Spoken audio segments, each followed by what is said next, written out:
Okay, so in the American system, the concept of liquidity was very different than the British system. In the British system, as I say, it's about this funding liquidity, about having these cash inflows that are guaranteed. Liquidity of a bank in the New World has to do with having bonds that are pledgeable or shiftable to some other person. Shiftability.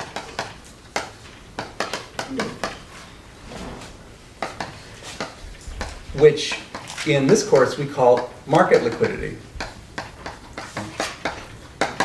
Remember from the last couple weeks that the ability to buy or sell an asset, okay, a financial asset, quickly without moving the price very much, that's market liquidity, okay. And the guy who used this word, shiftability, was a guy named Harold Boulton. In an article published in 1918, okay, in the Journal of Political Economy.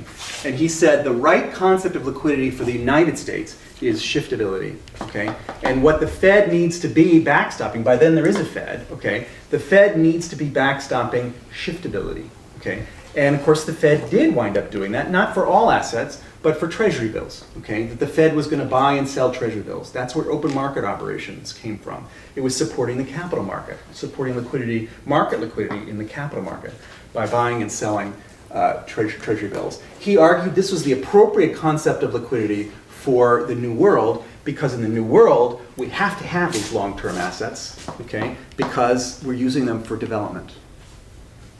Okay.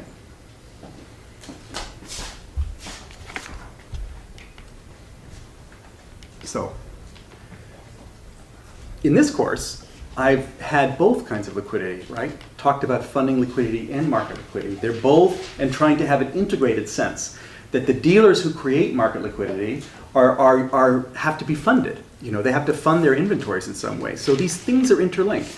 But the understanding of this interlink was not there, okay, at this time in 1918. The understanding of how capital markets worked wasn't really there. The understanding was imperfect.